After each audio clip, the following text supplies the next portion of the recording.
Yes, ladies and gentlemen, what's going on? Egal Talks Football. We're back again with another video, and today we're going to be talking transfers. Yes, Egal Talks transfers.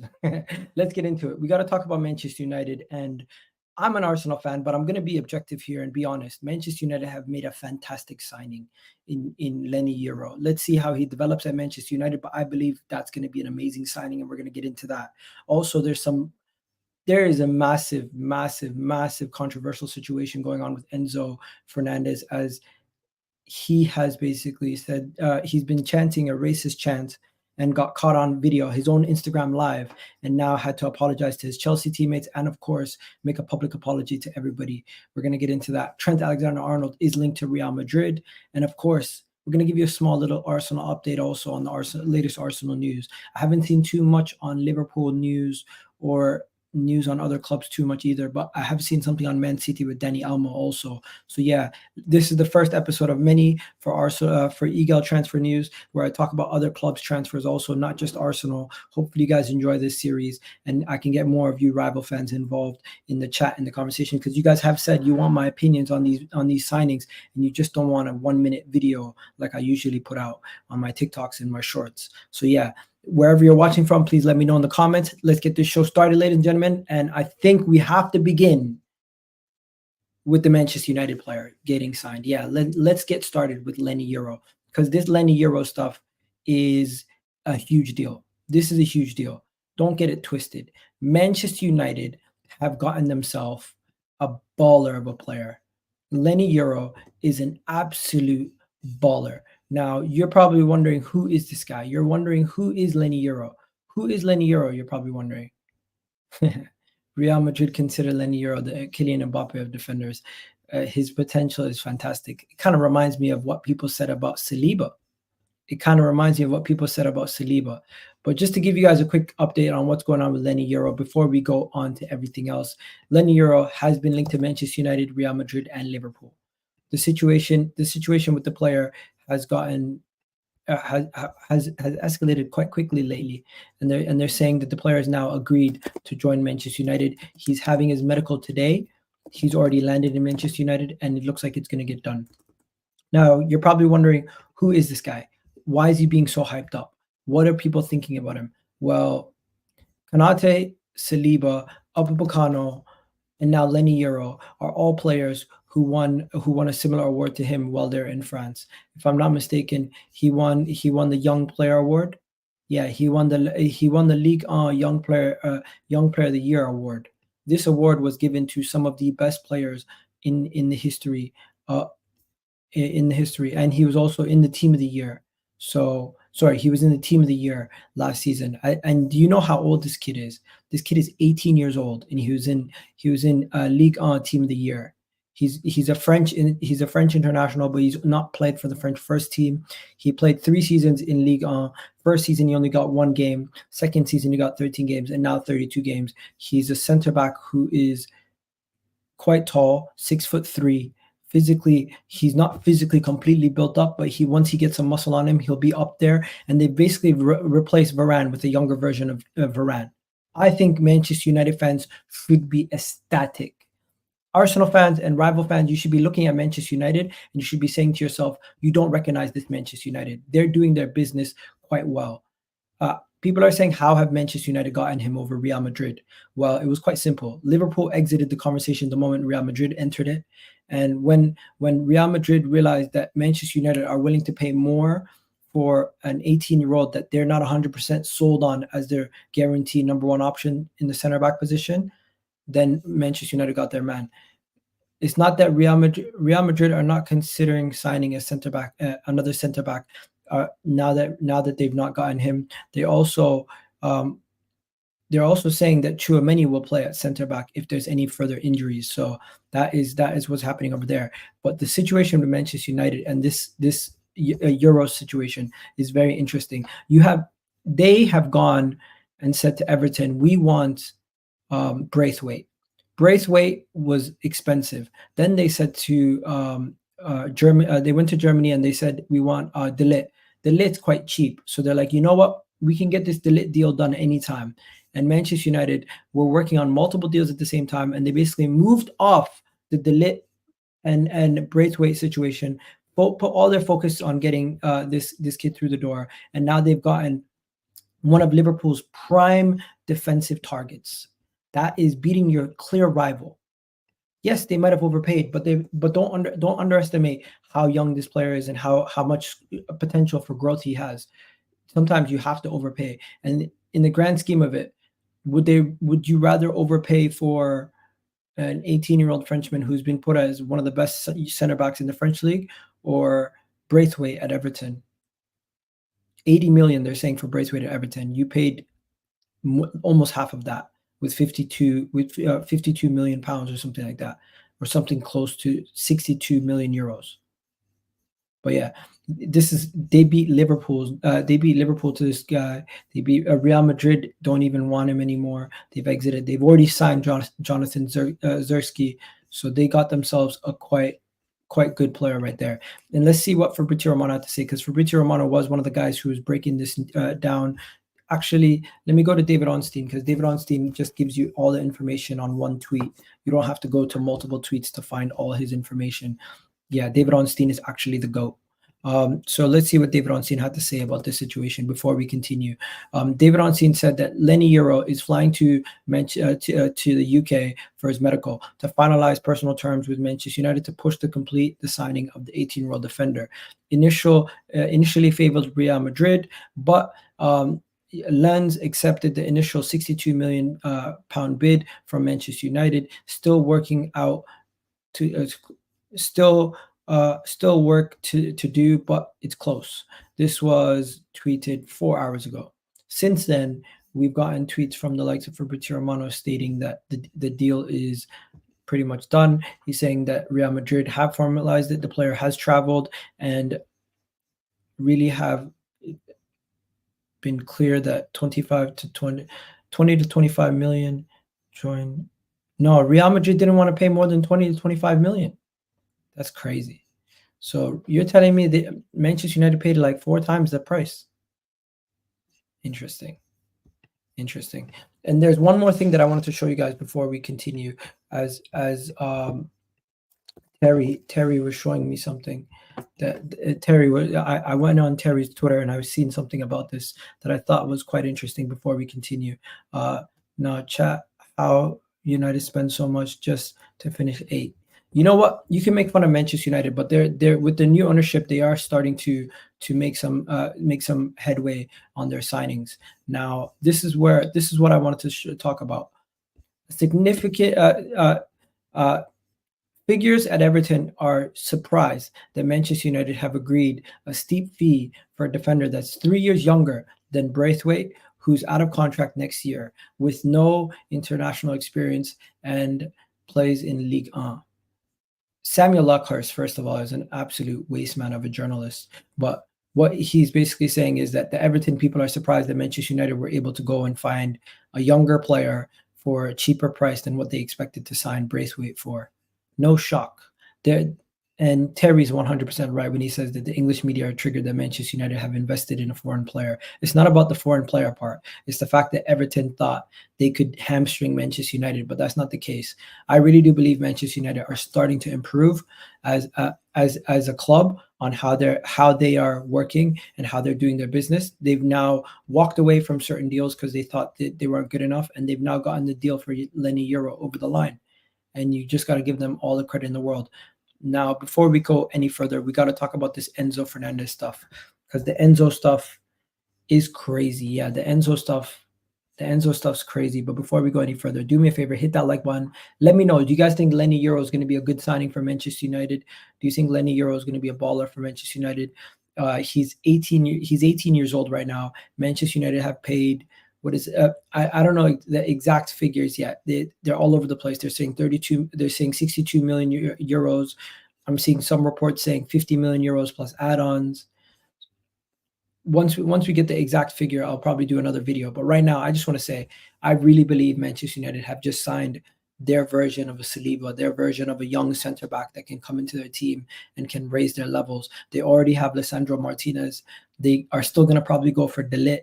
And as a rival fan, I'll put my hands up and I'll say, you know what, Manchester United, you guys have done well with that signing. No banter at all.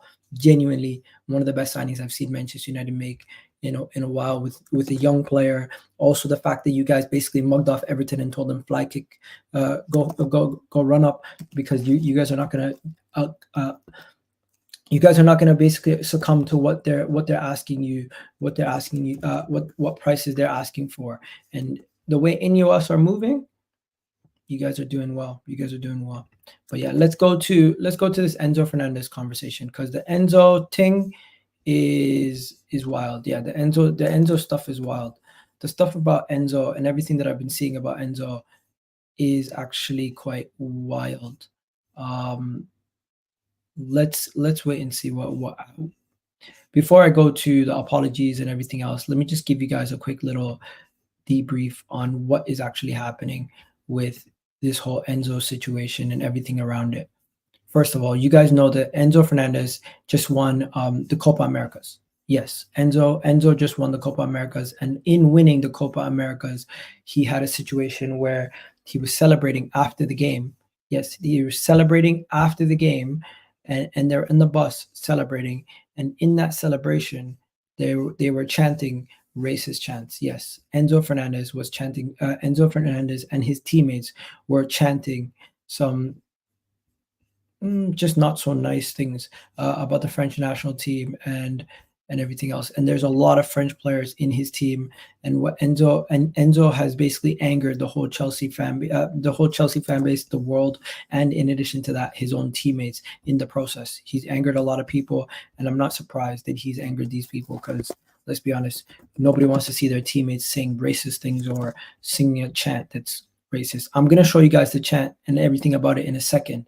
But before we go any further, just do me a favor, hit that like button as I timestamp this section of the video, as I timestamp that. And yeah, to the Manchester United fans who are watching, you see, I'm not always biased. Like I'm gonna keep it real when you guys do well with the signing, and I'm gonna try to be as untribal as possible with the whole Enzo thing, because people are just gonna say, "Oh, Egal, you're an Arsenal fan. Nobody wants to hear about you talking about Enzo." Well, I'm just keeping it real. About this situation. But yeah, let's get into it. So Enzo Fernandez has angered his teammates and a lot of people around this whole situation. It is an actual mess. The situation is a mess. It is a very messy situation when you really think about what the whole situation with Enzo Fernandez and all the players and everybody else that's gotten involved in it. It's just gotten so messy. But let's see. Let me show you guys the Enzo chant, because the Enzo chant, and if you guys have seen it or heard it, you will once you get a better understanding of what it is, you'll understand why everybody is so frustrated or so mad about the whole situation. Now, if I can just find this video. Where is it? Let me find it first. Here we go. So this was the first tweet. This was the first person to tweet about the video before it went viral. Yeah, I didn't see anybody else tweet it. This was the first account that I seen tweet it, and it's actually a Real Madrid account that follows Valverde. They tweeted this. This was 2 days ago. They tweeted it. They tweeted it the night. Tweeted it on the 15th at nighttime. You see here Enzo Fernandez and the Argentina player celebrating the Copa America win, singing a racial chant from the 2022 World Cup. Now, one thing I don't understand is, why are they singing a chant on the bus about France after they just won the friggin' goddamn Copa America? Why are they thinking about the French players in their mind? And why is Enzo Fernandez putting this on his live stream in the first place? Why is he Why is he on Instagram Live? If they're doing a madness, why is he on his Instagram Live posting it? They shouldn't be doing it in the first place. But why is he on his Instagram Live posting a madness? Like he's done a mad thing, first of all, and he also looks like one of the people leading the chant. Now, if you guys don't know what the chant is, here it is in its full. Basically, he's saying that basically it's going into racism and transphobic stuff. The song says they play for France, but they are from Angola. How nice they're going to run. Then he talks about something about Kylian Mbappe's former girlfriend that people thought was something else, getting into that. And then he says their mom is Nigerian, their father's Cambodia, but on a passport it's French. And making fun of the French players, basically implying that they're not French, that they're from all these African countries, basically saying they're not French, they're from all these countries. These are not French people. They're Nigerian, they're Cambodian, they're Angolan, and it's just another way of saying you are not French, and it's really not nice. It's not nice at all. And this is where it gets. This is where it later, bro. Later, John James. Big up to you for watching. But this is where it gets worse. This is where it gets worse, because if you guys haven't seen what Fofana did, yeah, Fofana, Wesley Fofana, one of Chelsea's players, then went out and made a tweet about the actual incident, and then went on and said this. The tweet is translated in 2024, inhabited racism. Really? He's just upset in his player and fully calling out uninhibited racism. Basically just calling out Enzo Fernandez for this racist video and saying, what the hell are you doing? And it's not just him. There was numerous Chelsea players who unfollowed their teammates and were really angry with Enzo Fernandez. You had a bunch of his teammates unfollow him. Malagusto unfollowed him. Fofana unfollowed him. If I can just show you some of them right here. Let me just try to show you as I can show you as much as I can. You got Nkunku unfollowed him. You got another player here who unfollowed him. You got Badiashile who unfollowed him. If I go, there's even more players who unfollowed him. If I go through it, 1 second, let me just see. Yeah, here we go. Dasasi unfollowed him. You got Malagusto unfollowed him. You got Wesley Fofana unfollowed him. And if you even look here, there was a situation where before he made an apology or anything this morning, there was reports saying that they've been told that the Chelsea are investigating the situation, and that Enzo Fernandez video will be treated seriously, handled accordingly, and Chelsea and a large number of the French players, including Wesley Fofana, who described the Argentina chant as uninhibited racism.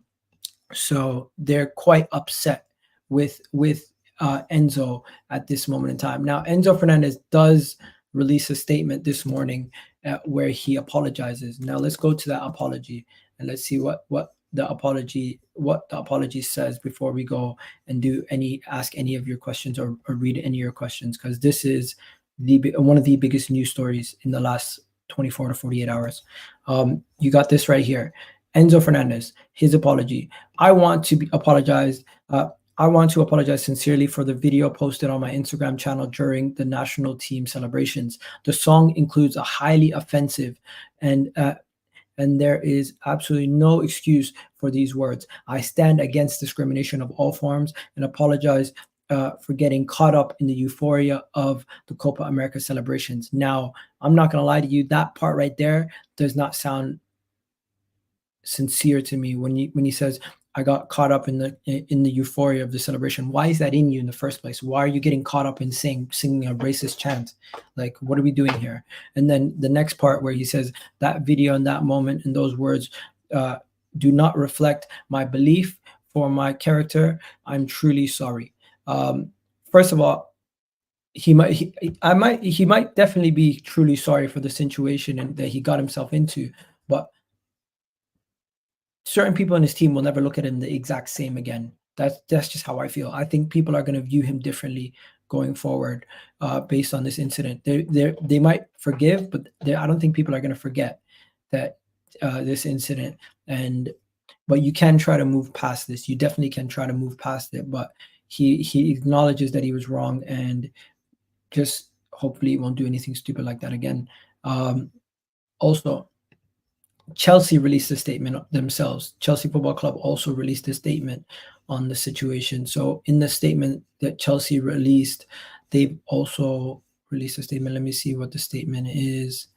Yeah, so here's Chelsea's statement as they acknowledged the situation and basically said that this has to be an educational moment. Didn't even read that shit. It was his publicist. Yeah, it was probably his publicist. I don't even know if he can read or write in English yet. But yeah, Chelsea Football Club find all forms of discrimination and behavior completely unacceptable. We are proud to be diverse, inclusive club where people are from all cultures and communities and identities and feel welcome. We acknowledge our and appreciate our players' public apology, and we'll use this as an opportunity to educate. The club has in what in let me just get this to me. Instigated an internal disciplinary process. So they're going to deal with it in-house as they should. No real issue there, but people were expecting him to be fined or suspended. That's not going to happen at this moment in time. Let's just be honest. And this is just hopefully it's a learning curve. What I don't get is people using this opportunity to try to post pictures of him with a kid, a Chelsea fan and stuff like that. Doesn't Jackson posting this? It just gaslights people who off the back of this incident. I don't think it makes it any better. But yeah, Enzo Fernandez has apologized to his teammates also, and he is also likely to be fined from Chelsea. The issue in the statement, Chelsea had verified the video was real and spoke with Fernandez following the incident in AI generated context being posted on social media. Yeah, so it's not AI generated. It is actually him, but I don't know why they included that part in this. It doesn't benefit anybody, including this. Following the increase in AI generated content being posted on social media. Oh, okay. So they just wanted to confirm that it was him because they were worried of all the AI generated content. For 1 second, they couldn't believe that it was him. One of his teammates actually, and his David Deto Fofana put out this whole thing also about racism and how he's completely against this and everything else. And the reaction to it is quite positive, I would say, but some people are actually upset with him for further condemning Fofana. For Fofana for condemning Enzo. I think he's right to condemn Enzo. Enzo himself acknowledges that he made a mistake, and that's pretty much it. Everyone's gone through it. That's the whole controversy in a nutshell, and nothing more to be said on that. Personally, for me, Enzo Fernandez is an idiot. Will he get suspended or fined? He probably would get fined. They will deal with it internally. I don't think anybody else is going to get involved unless the FA get involved. But I don't know if the FA will get involved. We'll wait and see. For now, Enzo Fernandez has apologized. The club have said this is an internal matter, and I don't think it's going to go any further than that at this point. But I do think he will continuously get challenged on the pitch harder, and people are going to go for him. He might have a little bit of a target on his back for the beginning of the season, as people might still have this fresh in their memories when they're playing against him. That's probably the main thing. Because he didn't even write it. It was a picture of a statement. Yeah, I know he didn't write it. But we'll see. We'll see what happens. Now let's talk about the next thing that we need to talk about as we have finished the Enzo part of this segment, and we're going to do the Arsenal segment last. But we need to talk about Trent Alexander-Arnold. Trent Alexander-Arnold. What are you guys saying, people? What are you guys saying? What about the other players on the bus? We don't know who those players are. We don't know who is actually chanting, who is actually thing. The only thing is only thing you can do is use the evidence that you have in front of you to speak about the people who were there. And by the way, Messi was not even in the frame, so we can't even say he was involved. But yeah, before we go any further, do me a favor, please do hit that like button. We got 70 people in the chat, and I'm gonna be now talking about Trent Alexander-Arnold to Real Madrid. Now, this is a very interesting conversation. Where is the Arsenal news? I don't care about this crap. We will talk about the Arsenal news in a second, I promise you. I'm just going to talk about this Trent thing first, and then we're going to get straight to the Arsenal news right after that. Trent Alexander-Arnold is set to sign what Real Madrid? No. What is this? Fabrizio Romano, fake Fabrizio Romano. Why am I worried about a fake Fabrizio? Forget about that. This is what I'm talking about. Trent Alexander-Arnold is interested in a move to Real Madrid. The club are just concerned. What concrete getting? So it's Christian Furk who's reported this and said that Real Madrid are getting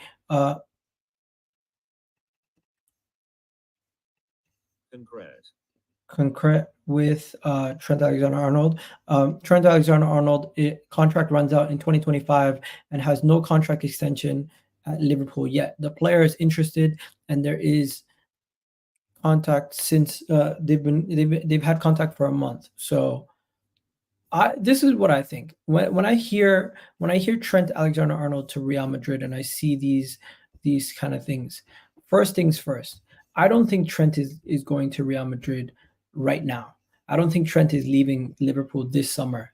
If Trent leaves Liverpool, I think he leaves Liverpool on a free at the end of the year. That's the only way I see him going to Real Madrid right now. I don't think Real Madrid are going to pay 70, 80, 60, even 90 million for Trent Alexander-Arnold at this moment in time. I think, as this guy says, Real Madrid are broke. I don't think they're broke, but they've spent a lot of money on trying to secure Kylian Mbappe. If they're going to get Trent, he's going to have to leave Liverpool on a free transfer at the end of his season. And with them having to give Van Dijk a new deal, having to give Salah a new deal, and also Trent, they might lose one of them. And if Real Madrid are telling Trent, we will give you double what you're getting right now at Liverpool and give you 300, maybe even 400 million in wages, why wouldn't he wait until the end of his contract to try to see if he can get that kind of money? Why wouldn't he? Big up Glenn Marsh. I'm doing well, man. Really do appreciate it. La Liga isn't for a player like Trent.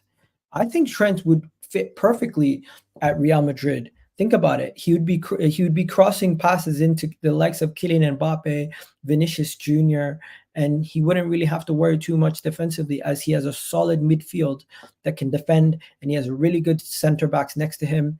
I think Trent Alexander-Arnold would fit in perfectly in La Liga with Real Madrid. Let's be honest, he's not going to Barcelona right now. He's going to Real Madrid, who's in a much better situation than Barcelona and is a much more balanced team and better off than Liverpool. If he went from Liverpool to Real Madrid, he would take Carvajal's starting spot in that team, and he would be starting week in, week out in one of the best teams in the world with his team, with his English teammate and one of his best friends, Jude Bellingham. I wouldn't be surprised if Trent Alexander-Arnold did end up at Real Madrid in 2025 after his contract runs out. I think that is a no-brainer for him. But we'll see. We'll see if that does happen. We'll see if that does happen. People saying, Jesse Mark saying, Dean James just tweeted this. Let's see what a good old Dean James is saying. Because if you guys know Dean James, he's a good account to follow on Twitter. Dean James, let's see. Let's get into the Arsenal news today, ladies and gentlemen, as we got my boy Dean James in the building. First things first, do me a favor, people. Hit that like button, hit that subscribe button before we get into the Arsenal news. And yeah, that was it on that. That's it on the other clubs' news. Wait, there's one more thing. You guys remember how we wanted Dani Olmo? You guys remember how we were looking at Dani Olmo? Last time I spoke to you guys, I was like, would you take Dani Olmo or Eze? It does look like Dani Olmo is going to end up at a Premier League club, but it's not going to be Arsenal. He might be ending up at Man City. Yeah, Dani Olmo to Man City seems like it could happen. Dani Olmo to Man City is a possibility. And at this moment in time, Man City reported from Damasio that Man City are pushing hard to get this guy. Before we talk about Nelson or any of the Arsenal transfer news, just wanted to let you guys know, Man City are pushing hard to get Dani Olmo. And if they do get Dani Olmo, this is Man City, the rich getting richer. These guys just every year they just get somehow they find a way to improve and just get better every year. They always somehow just end up getting better. And it's annoying. It's really annoying. They already have Sabio, and now they could potentially be bringing in Dani Olmo. Dani Olmo, nothing. His release clause was valid until the 20th of July. So they're gonna have to reach an agreement in the next coming days. But Man City are pushing, and we're gonna have to find out if they let the release clause expire or if they actually do bring him in. But yeah, that's enough about that. let's get into some Arsenal news now. Let's get into some Arsenal news, as that's what you guys want to hear. So for the next 30 minutes, I'm going to speak strictly about Arsenal news. So let's get into the Arsenal news today. And if you guys hear any news that you guys want me to speak about in the chat, let me know. Let's get into it. So the first bit of Arsenal news. Let's go straight to what that guy was saying about Reiss Nelson. Where is it? Let me find it. Reiss Nelson. Here we go. So update on Reiss Nelson. What's up? What's up? My big up to you, Leicester fans in the building. Leicester's going to be back in the Prem, so we're going to be able to speak to you more often now. But yeah, Reiss Nelson has agreed to join West Ham United. Now in talks over. Now talks are beginning between the clubs. A fee has yet to be no fee yet, but Nelson hopes a deal can be completed before the U.S. tour. This is from one of the most reliable West Ham sources, which is ex-West Ham employee, and via another correspondent for the BBC and Team News, Team Talks. I did not know he followed me. Big up to ex-West Ham employee for giving me a follow. But yeah, if this is great news, ladies and gentlemen. I'm gonna give this a retweet right there. And if Reiss Nelson is potentially linked to West Ham, I want at least 25 million. Is that crazy? Am I crazy to be asking for 25 million for Reiss Nelson? How much do you think we should be getting for Reiss Nelson? How much money do you think we should be getting for Reiss Nelson from West Ham? You know what? I didn't even see this comment. I fully agree. How much do you think we should get for Reiss Nelson? How much can we get for Reiss Nelson? Genuine question. Smash the like button, people. Big up to you, bro. Smash that like button right now. I think Reiss Nelson, we can get minimum 25 million. I would, and if West Ham are going to buy him, we should be asking for top dollar. West Ham, we just gave them 100 million last year. They have money. They have money they can blow. These guys are not cheap. They cannot play that we're cheap card. They need to pay up if we're gonna give them Reiss Nelson. That's just the honest truth. Won the 15 million talk, bro. 15 million plus 5, 20 million. Bro, I want 25 minimum. Should be 20 plus 5. 20 plus 5. That's what it should be. 20 plus 5. Let's see what's next that good old Dean James has in store for Arsenal. Also, what is he saying here? He's saying that Barcelona could use a center back to sweeten the deal with Real Sociedad for Mikel Merino after losing Leny Yoro. Real Sociedad are looking at a center half from Barcelona who could offer one Garcia, Fay, or Martinez, or Longley. Interesting. So Mikel Merino to Barcelona is also a problem. Barcelona are interested in Mikel Merino, but of course Arsenal would be willing to spend money where Barcelona could potentially give them a swap deal. If they prefer the swap deal, this could be a massive blow for Arsenal. So this is a potential massive blow for Arsenal with that Mikel Merino deal still potentially on the line. He rejected Madrid with it. I don't know what he's talking about. But yeah, let's see what else is there. What else is good old Dean James talking about? What else is Dean James on? Let's see what else Dean James got going on here. Here we go. So this is the update on Calafiori. There's several tweets on it, but I'm gonna just go to the first one before we go further. Here we go. So the update is that Arsenal and Bologna have come to an agreement for Calafiori a while ago. Arsenal have agreed with Bologna to offer 40 million plus 5 million add-ons, which is a total of 35.7 million pounds, right? Arsenal are now waiting for Bologna and Basel to come to an agreement on the latter, lowering their sell-on clause. And the reason why they want the lowering of the sell-on clause, at this moment in time, Bologna have agreed a 50% sell-on clause with Basel when they purchase the player. That is why they currently want the deal to be lowered.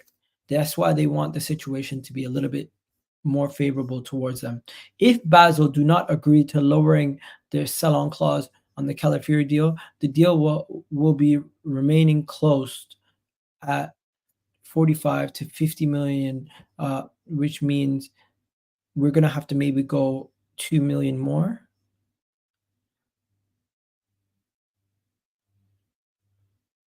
I don't think the deal is going to get done if Basel do not agree to lower the sell-on clause.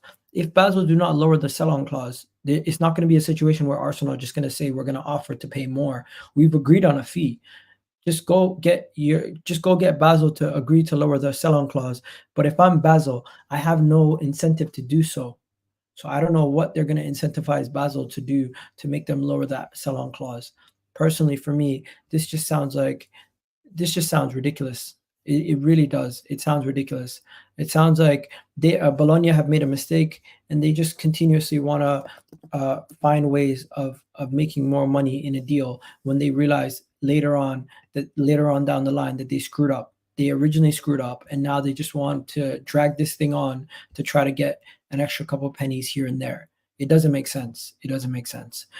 Next, we got the situation with Reiss Nelson. Apparently, Fulham are thought to be prepared to be going in for Emile Smith Rowe with another bid, and I'm hearing it could be a substantial bid. So if Fulham are serious and they do seriously want Emile Smith Rowe, they could come in with a substantial bid for Emile Smith Rowe that could prize him away from Arsenal. And when I say substantial, I'm talking 35 to 40 range.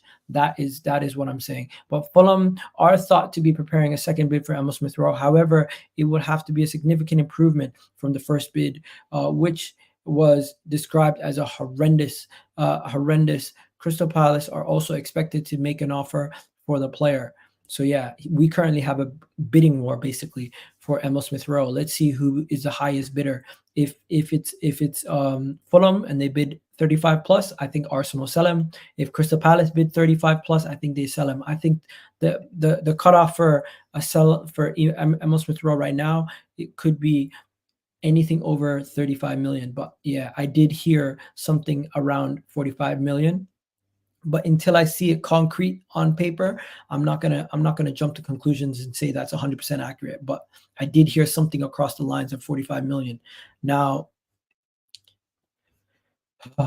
guys, don't get yourself caught up on Nico Williams. He wants to go to Barcelona. He's gonna end up at Barcelona. But we're just gonna continuously hear about Nico Williams because he's just such a good player. We're gonna hear so much about Nico Williams. But the reality is, I don't think we're going to sign Nico Williams. I think Nico Williams is destined for Barcelona, and he's going to probably join Barcelona. But let's just hear what they have to say. I've heard rumors. We are due to speak to Nico Williams this week to see if there is any chance to persuade him to join us. The rumors was that he was prepared, have prepared a Reiss-like presentation. I spoke to someone at the club who reiterated we absolutely love him and we will take a chance if we can get it.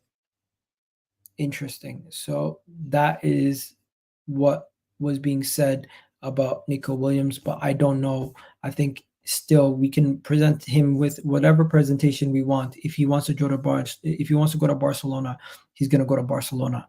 Now, Tommy Setford has joined Arsenal also. If you guys don't know who Tommy Setford is, he's Ajax goalkeeper who's, I think, 18 years old, English. The reason why we've gotten him, we have no academy goalkeepers at this moment in time. We've either let them all leave on free transfers without renewing their contract at the end of the year. So we needed some young goalkeepers, and Tommy Setford is going to be one of those young goalkeepers that we brought in. Let me see what it says that we brought him in for before we continue. Yeah, so originally they're saying that we're going to bring him in for initial fee for around 400K plus, but it looks like Arsenal have gotten the deal done for closer to £1 million at this moment in time. What else is there to be said at this moment in time? There is rumors that Arsenal are keen to strengthen the central midfield position. But of course, Thomas Partey has to be sold in order for us to significantly strengthen that position. Unless Thomas Partey sold, we might just only be looking at the likes of Mikel Merino. I don't think we're gonna go super duper strong into that midfield position. But yeah, this is what you're saying. Let me just get it to read this out to me 1 second.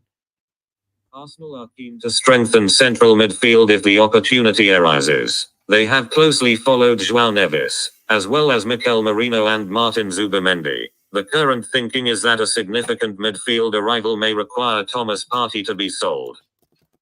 Yeah, so the way I read that is if you want to get Bruno G or somebody who's going to cost a lot of money in midfield, Thomas Partey has to be sold. It's unfortunate, but yeah. Yeah, what are people saying? Is Fabrizio tier 1? No, David Ornstein's tier 1. Fabrizio is a close second, I would say. I wouldn't put Fabrizio as tier 1 anymore. I would say Fabrizio doesn't break as many stories as he used to. He's not really a tier 1 source. The Athletic, David Ornstein, he's a tier 1. Fabrizio is probably the closest thing to a tier 1 that's not tier 1 in my opinion. Technically, do you want to count it? Let me know. Do you guys classify Fabrizio as tier 1? I don't classify him as tier 1 anymore. I just feel like he lost that tier 1 status for me. He doesn't really give me too much news. Arsenal want Joao Felix on loan. Fake news? Yeah, 100%. Fake news. The Joao Felix thing is basically he's available. If we want him, we can get him, but I don't think we're interested in him. I don't really think there's any real interest in him. And is there anything else? We are still interested in Mikel Merino, but of course Barcelona are also interested in him. It doesn't look like Thomas Partey is going to be leaving. We've signed that goalkeeper, and that's pretty much it. Nothing else really at this moment in time. We're going to have to wait and see if there's more news.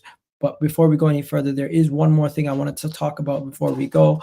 Arsenal officially have lost Chido Obi-Martin, as the youngster will not be signing a new contract and he'll be leaving Arsenal on a free transfer. So that is unfortunate, but that is another blow to Arsenal's academy, losing another youngster. The academy is clearly not working for Arsenal at this moment in time. We are losing youngsters and we're not getting them on sign back clauses or deals to get something from them before they end up leaving. So it is what it is. It's unfortunate, but right now we can look past that. Anything else for today, ladies and gentlemen, let me know. I'm pretty much out of here. I'm going to wrap it up here. I got a busy day ahead of me. I just came back from swimming with my son. It's crazy. He's 11 months old, but he doesn't know how to speak. He doesn't know how to walk, but somehow he's learning how to swim. It's crazy. Kids make no sense.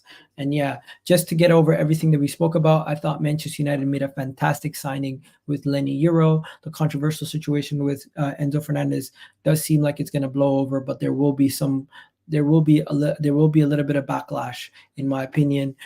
Trent Alexander-Arnold to Real Madrid potentially could happen, but I think it's going to happen next year when he leaves on a free transfer. Calafiori update. We're waiting for Basel to see if they lower their valuation on the sell-on clause.